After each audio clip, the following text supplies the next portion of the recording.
1,500 subscribers? Not bad, not bad. Wanna be part of the cult?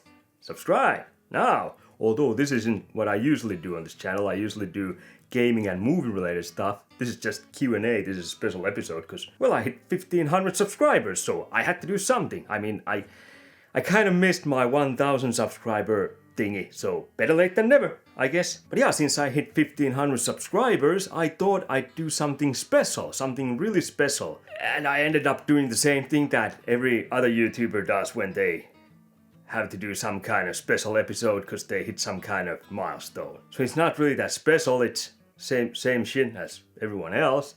But what are you gonna do? You had some questions and I'm gonna answer those right now. Oh, and if you didn't get to ask your question, subscribe. So I'll get fast to the next milestone and I can probably do this again. I don't know. I'm not gonna do this like at 2,000 or anything like that. Well, actually I've been doing this like, 8 years? So 2,000, that would take around 2.5 years, 3 years between that, if the pace is the same. But yeah, really I haven't been growing the fastest when you compare to lots of other channels, but then again, I don't luckily do this for the money, because if I do this for the money, I would have starved over 1,000 times already. No, this is just a fun hobby and yeah, I like kind of talking about all kinds of shit that relates to games and movies. So that's why I kind of do this. Also, this helps me do something other than just constant drinking. So yeah, it's improved my health, this channel. That's also great if you want to live longer. Although when you look at news, I think I need to start drinking more. But questions, let's start answering some questions. Yeah. First question I have here is from Sun Tiger Rock, which is, by the way, pretty awesome name. I like tigers. I'm a cat person. I like rocks. You can use those to throw at stupid people who don't like cats. Sun, I'm more of a winter person. You know, I like my cold. I hate heat. I hate when there's sand up my butt crack, and I hate mosquitoes, and I hate all kinds of other bugs too. I just like cold and dark. Anyway, Sun Tiger Rock, and his question is, why is the Atari ST superior to the Amiga? Excellent question.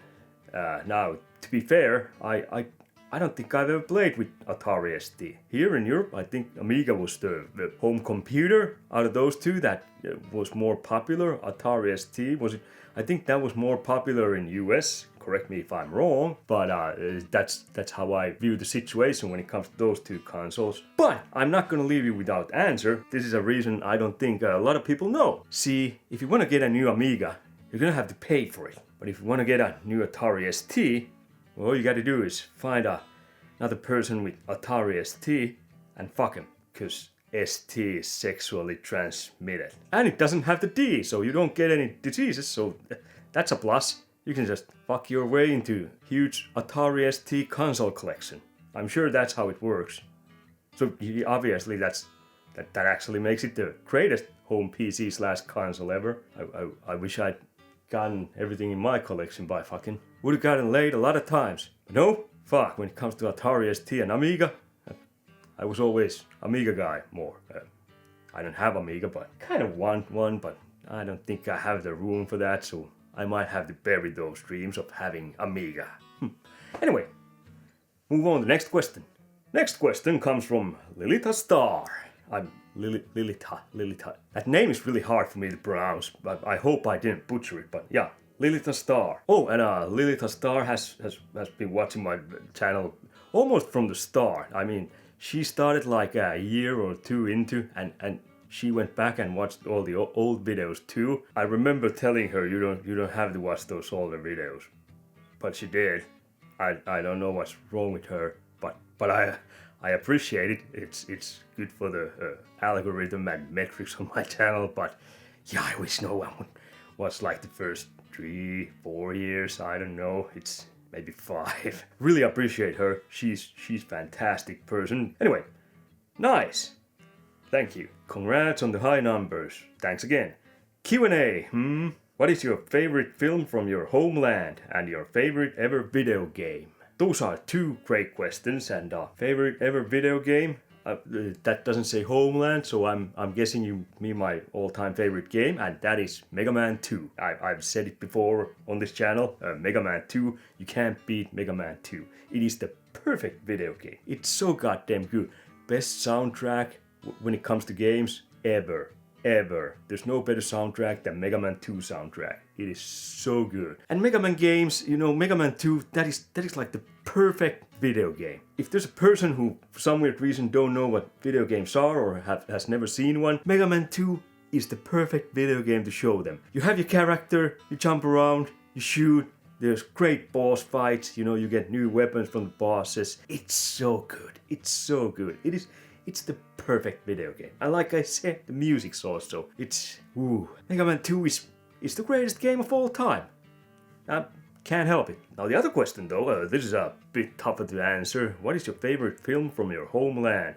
And I haven't really thought about this too much because I don't really talk too much about Finnish movies on this channel because, well, I do this in English and, well, first of all, I don't think a lot of the people who are watching this know much Finnish movies. Maybe the Sisu movies, Sisu 1 and 2, those are fucking fantastic. I love those, but not my favorite.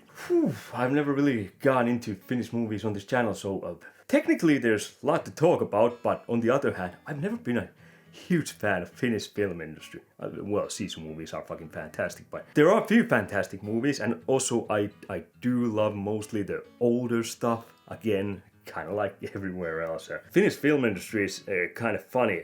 I think like 90s, early 2000s, we got a lot of great movies, but the problem that always kind of pushed back when it came to me actually watching those movies was they always had the same cast. Same guys, every fucking movie, it's same people. I mean, at that point, we did probably have the best Finnish actors out there, but these days, there's a lot more actors, but I do feel like the level of acting has gone way down. Well, level of charisma overall, it's just, I like those more old school actors. Comedy is one thing that's really huge in Finland. I really do love old comedies. We have this character called Uno Turhapuro, who actually has, I believe, 20 movies. He's in some of those movies that you can just put on anytime and just let them play in the background if you don't feel like watching, but they're so great. Well, not all of them, but especially the early movies. They're so freaking good, and they do divide opinions a lot. You know, some people, especially nowadays, think that they're really fucking stupid because, well, it's kind of dumb humor. So it's just, you know, some of us it hits, some of us it doesn't. But that doesn't answer your question. Also, there is this one movie which I think I'm basically, when it comes to the law in Finland, I'm abided by the law to say this movie, and it is Unknown Soldier. There's 3 versions. First one came out 55, second one came out 85, and the newest one came out 2017. The first one, the 55, that's a great war movie. I do fucking love that. I mean, it's about the war against Russia Finland was in, and it's so good. The first one, the black and white. The 85 version, I saw it as a kid, didn't really think too much about it, and the 2017 version, it has at least 1 or 2 of those modern actors who I can't stand. I haven't watched it. I don't know. I'm not sure if I even want to watch that. I'm cool with the 1955 original movie. It's the best, you know. I watch that if I want to watch that. But still, that's not my favorite. Actually, there's one other war movie that I like more than Unknown Soldier, and that is a movie called Talvisota, which is Winter War. And I think that's even better. Although I do have to say, it's been years since I saw that last 2. Need to see that again. But again, I don't think that's my all-time favorite movie. I really had to think about this long and hard, and you know what? This is probably gonna divide some opinions hard, because I think this movie divides opinions overall kind of hard. But yeah, I think this is my favorite Finnish movie, because I watched this probably more times than, well, I've watched some of those Uno Turhapuro movies probably more times, but when it comes to serious movies, I've watched this more times than any other Finnish movie, I do believe, and it is a movie called Bad Luck Love. Some of you might recognize the guy from there. If you've seen Sisu movies, that's the same guy. This came out 2000. Yeah, it says 2000 here. So that is Jorma Tommila, who is in Sisu movies, and he's probably my favorite Finnish actor. I mean, easily. I don't know what it is about Finnish film industry, but something about it just pokes me the wrong way, and they're good ones, and I love this movie. But when it comes to the actors, Jorma Tommila is easily probably my favorite out of all Finnish actors. He's so kind of quiet and calm, cool, but also when you have to be angry and all that, he just portrays it great. I think in the Sisu movies too, even though those are kind of stupid, over-the-top action from start to finish, they're so good. If you haven't seen those, go watch those. But this is more serious movie. Here he plays a gangster who is in a Finnish gang and doing drugs, and then he sees his girlfriend dancing with this other gangster, Finnish gang boss or whatever that was, and just loses it and shoots him and goes into jail, gets out of jail, and then tries to go straight and turn his life around with his girlfriend, and turns out they also have a kid too, so pretty simple story, often told story. Someone trying to go straight after being a career criminal basically, and it's not the easiest thing to do. I love this movie, and also a really great soundtrack in this. This one has such a cool, calm, tranquil vibe from start to finish, except when there's some violence happening. But it does have, oftentimes this kind of... I mean, I really like the scenes where someone's drinking or doing drugs or something. It just kind of slows down and the music just switches with... I think it's really well made. I love this movie. I really actually need to watch this again. It's bad like love, but it is completely in Finnish, so yeah. Next question I got is from Graham UK, who also has viewed the channel for a longer period. Great guy also. Congratulations. Thank you. What was the hardest game you played? Did you ever throw game out of the window or snap the disc in half? That's a great question too. Hardest game I played. I mean, I grew up in the NES era, so weren't all those games kind of hard, but I'm not a Souls gamer, like I've said plenty of times on this channel. I just can't get into those. But I have played some hard games. I'm not sure if this is the hardest, but this is the most memorable, and I think it's the achievement in gaming I'm most proud of is I did beat Metal Gear Solid 2 on European Extreme difficulty, which if you're in UK, Graham, so you probably know the European Extreme. US only got Extreme difficulty, but European Extreme was even harder, and oh boy, that one of those last boss fights against I think it was 25 Metal Gear Rays. You had to beat them all. One hit pretty much killed you. I remember there were stats afterwards, and I think I died 106 or 108 times on that boss. That was a bitch. But I did it. I fucking beat the game on that difficulty. I'm really proud of myself for doing that, but not sure if that's the hardest. Mega Man games are really hard too, but then again, they're so in muscle memory for me that they're not as hard for me. Yeah, I'm gonna go with Metal Gear Solid 2. But I didn't throw the disc out the window or snap the disc in half. I've never actually done that. That would be insane. I mean, you wouldn't be able to play the game anymore. Instead, what I did do was I did throw my controller against the wall a couple of times, and I did have the bad habit of kind of doing this. You're twisting the controller and all that. There were a couple of times when I kind of fucked up a couple of controllers when I was twisting them. Remember those older PlayStation 1 and PlayStation 2? Those were kind of light and easily bendable, especially when you were on adrenaline rage mode, some game was kicking your ass. It was something really frustrating, so yeah, I did that, but I don't think I broke controllers doing that. I did break one controller, I do believe, by throwing it to a wall. Didn't work afterwards, so that was beyond repairable. I have fucked up few controllers, but usually I always manage to get them back working, at least in some kind of condition. But the games where I did that, well, there were basically two. Gran Turismo, those fucking licenses, I think especially Gran Turismo 2 or 4, it was one of the other, those last licenses where you have to drive through the whole track in certain time limit. Yeah, and when you miss that by half a second or even less, fuck that! That was stress-inducing. Yeah, a lot of controllers went through a lot of abuse during those license missions. God damn it, I hated those. And the other game was probably NHL, you know. I just, fuck that. I feel like the computer cheated at times, because there was, I remember there were a lot of times when I was kind of owning the whole ring, and I got so many shots at the enemy's goal, and he just wouldn't suck in one puck behind his back. It was frustrating, and then the computer would get through and get a one lucky shot and goal, and they'd win, and well, it would piss me off real bad. I just, man, getting worked up just thinking about it. That fucking sucked. Like, really fucking sucked. But yeah, there's your answer.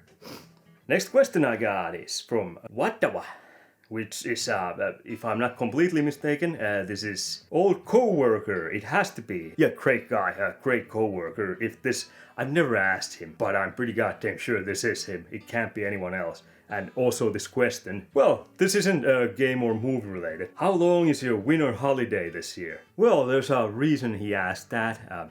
We're Facebook friends. Yeah, so this year, January 9th, 20 years in the same company, driving forklift. I got 2 extra weeks vacation, so I had the winter vacation, which is 1 week, and 2 extra more, so 3 weeks. 3 weeks winter vacation. I'm on it at this moment. Actually, my last week just started, which fucking sucks. Unless, I don't know, I think I could like mangle a leg or something, or pinky or something. I could get some sick days. I'm not digging the idea of going back. I'm kind of enjoying this vacationing. God damn it. But yeah, normally in Europe, if there's any North Americans watching, basically from USA, I know we have usually a lot more vacation days than over there, but it's not like we always have 3 weeks vacations during the winter time. This is a special case because I've been 20 years in the company, so yeah, I got 2 extra weeks, so 3 weeks it is. But don't worry, I haven't wasted it. Got myself this Dragon Quest VII Reimagined, first Dragon Quest game I've ever played. It's fantastic, but it's long, and perfectly timed this vacation, because I heard that the original version of PlayStation 1, if you wanted to play it through, it took over 100 hours, and then they re-released this for Nintendo DS, and they kind of shortened it, and it was still like 70-80 hour game, and I've heard that this new version is like 55-60 hours, something like that, and I can actually believe that because I played 55 hours, so I'm through almost. So yeah, it's been a vacation not wasted. I've been playing Dragon Quest, my first Dragon Quest game. I am fucking digging that. That is awesome game. Next question comes from Satuseta 8186. Satuseta is a Finnish name. It actually means, well, if you want to translate it from word to word, it would be fairy tale uncle, but I guess it's more like storyteller, if you want the real meaning of it. Anyway, he asks, if your thoughts became subtitles above your head for one day, what sentence gets you cancelled from social media? You know what? When I first saw this question, I was kind of like, how the hell am I supposed to answer that? Am I just gonna cancel myself immediately? But actually, when I think about it, that is a really interesting question, and it's probably my favorite question, because it's a bit different than what I usually talk about on this channel. Well, first of all, I don't really believe in cancellation. I like to see it more as downsizing your audience. Like, let's say I could be on YouTube, or I could go on and or some kind of, I don't know, racist rant, and then I'd be downsizing my audience into like KKK meetings. It would be downsizing. It would be cancelled, but just, you know, downsizing. But when it comes to thought that if you could read the subtitle of what would get me cancelled, well, there's one simple answer to that. Just pick your poison. It's crowded in here. There's all kinds of thoughts. Voluntary and involuntary. I'd say almost anything you can think of. It's probably there at some point. So yeah, I'd be cancelled for all of them, most of them, some of them. I have a really dark sense of humor, so a lot of them are really fucked up. But here's the thing when it comes to your own thoughts and your own head. I personally think that your own head is kind of the last frontier of absolute free speech, absolute free thinking. I mean, it has to be. I mean, there's a lot of fucked up shit around the world. You have to have some safe place to kind of process all that stuff, and that is basically your head, your thoughts. That is how you process all that kind of fucked up shit. So I'd be amazed if someone had a head that didn't have all kinds of vile things in there every now and then, because how do you process that stuff? I think the mind is a great place to try stuff, sit on stuff, ponder stuff, like what might work, what might not work. So you have to have that kind of absolute freedom somewhere to kind of go over things, and it's not so much what's in here, it's more what comes out here. Because the mind is a place where you can still choose. You can have those thoughts and you can kind of push some of those away, like, okay, I don't like that thing, so fuck that, but okay, this might be okay, so I'm gonna say that and try that out. And judging by the reaction, you might have to think it again, and like, okay, that worked great, or fuck, that, well, that was shooting myself in the leg, so let's not do that again. It's a great place. It's really underrated place. Oftentimes, people get, especially these days on social media, they get crucified for one stupid thing they say. And trust me, I've said a lot of stupid things. If people want to crucify me for stupid things I've said, go right ahead.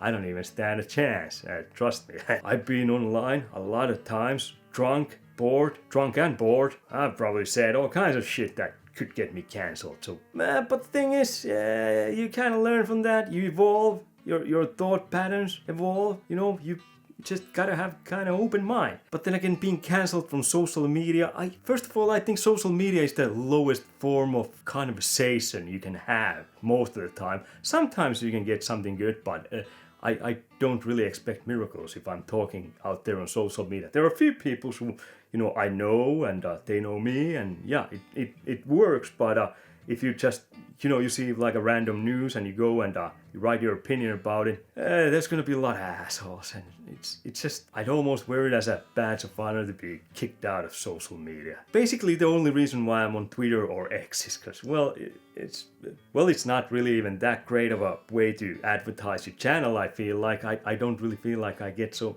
but there are still few people there who I really like, and I like chatting with them and stuff they share there, and it's alright for kind of casual movie and game talk, but other than that, fuck that. Facebook, I'm on Facebook, but that's mostly for, close friends and family and shit. But if I get kicked out of there, more time to spend on, I don't know, YouTube or watching movies or playing games or doing housework. But yeah, mind, it's a place where you're supposed to kind of have all kinds of thoughts. It's the place where you process stuff. If you don't process it, I think life's gonna be really fucking tough if you don't process all the nasty stuff either. It's a system that helps you absorb the shock when you actually run into something creepy or vile or just something shocking out of the blue. I mean, let's say there's a person whose only thoughts ever, they're like 50, and their only thoughts have been like unicorns and rainbows and ice cream and soft hairy things. Not balls, I mean like teddy bears and stuff like that. And suddenly there's a guy who comes in front of them, drops their pants down and, I don't know, cuts their dick off. That person's gonna go into therapy. They're gonna be fucking traumatized because they haven't gotten ready at that kind of stuff at all. They haven't used their brain to kind of process that, holy shit, this kind of stuff can actually happen. Now, if a guy comes in front of me, drops their pants down and cuts their dick off, I mean, I'm still gonna go like, oh, fuck's the matter with you? But I'm probably gonna survive without therapy. I might call ambulance. Well, it depends who the person is. Let's just say I'll call the ambulance and leave it at that. And also when it comes to my head, I feel like my head is especially chaotic. I can't sometimes grasp sentences. It just, when I'm in the mid-sentence, it just kind of boils over. It expands into all kinds of things. That's why oftentimes I kind of get stuck rambling on shit. Because my mind works that way. I start a sentence, I immediately think of 2-3 other things, and I kind of spread out to those, and before you know it, I'm somewhere.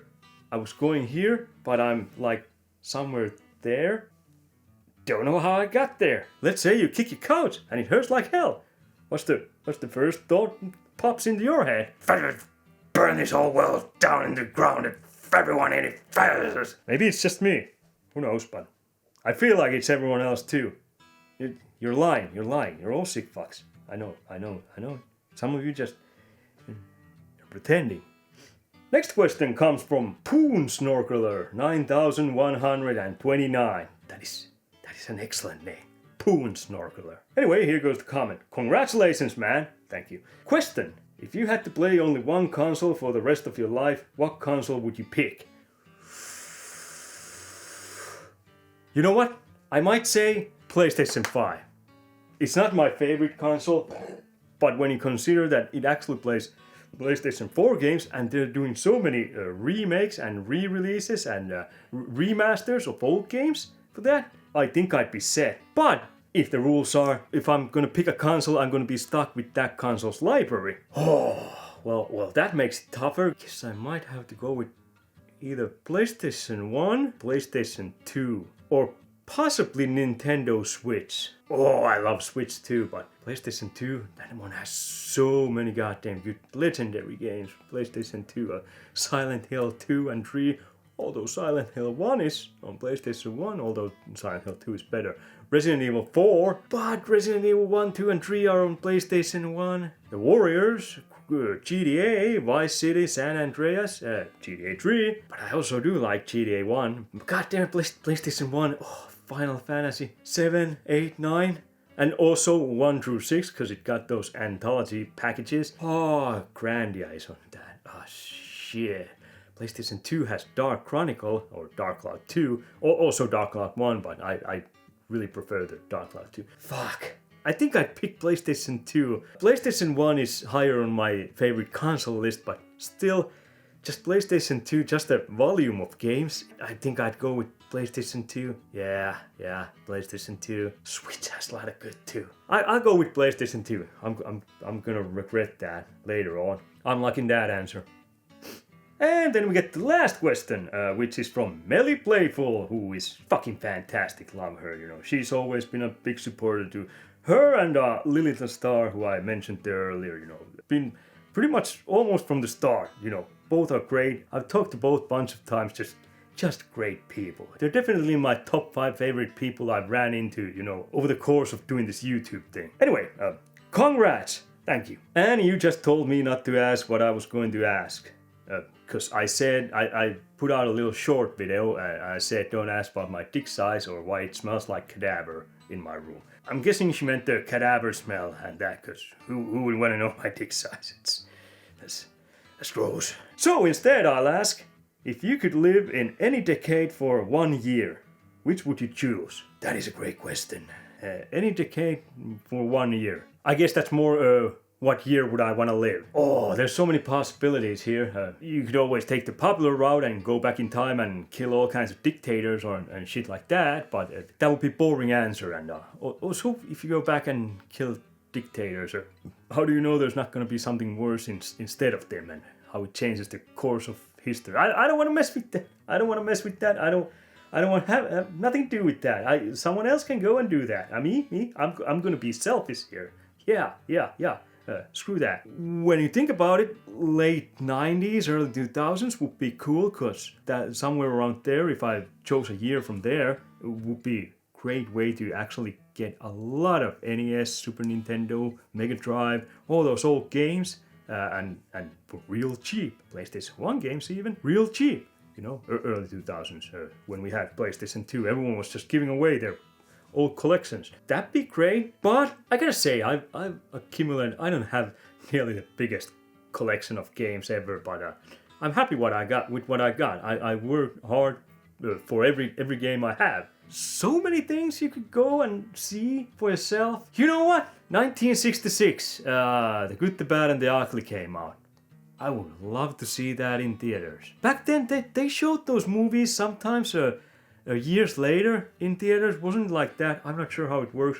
I think like in Europe, everything came kind of well, that's an Italian movie, so I don't know if that came later on. I was kind of hoping, because 1968 came out Once Upon a Time in West, if I could catch both of those movies in same year in in movie theater. Hell, if I'd go back to 1969, I think I'd be able to catch still Once Upon a Time in West and Wild Bunch at movie theaters. I don't like Wild Bunch as much as I like The Good, the Bad, and the Ugly, but I catch Once Upon a Time in the West also there, and just a lot of great movies that came out. This is hard. This is hard. You know what? Screw it. 1969. I'm pretty sure I'd see still Once Upon a Time in West and Wild Bunch in movie theaters. There were a lot of other movies I'm interested too. Yeah, I think I'd just go back and pick a year where I'd see a lot of good classics. Not 69 is something I... Well, but then again, if I went to 66, would I be able to see for a few dollars more and The Good, the Bad, and the Ugly?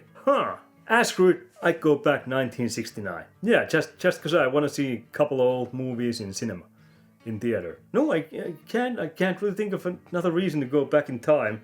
Yeah, sure, you could go and put some money into some stocks that you know are going to be high, or buy bitcoins, just sell them off before they crash, because it seems like they've gone down. No, I'd go and just watch really fucking great movies in movie theater. I'll take 69. I'm sure they still showed Once Upon a Time in West and I'd get to see Wild Bunch and whatever came out during that time period. Anyway, that was the last question, and yeah, I got nothing else here pretty much. So fuck off, and I'll fuck off, and we'll meet back here when I upload more crap. And next thing's gonna be more of the regular stuff I do. You know, I'm gonna have a Evercade, a game pickups video coming? Yeah, Evercade. I do have other games. I'm gonna show the Dragon Quest better in the game pickups I'm gonna do after the Evercade. Although I was kind of thinking I could do a review.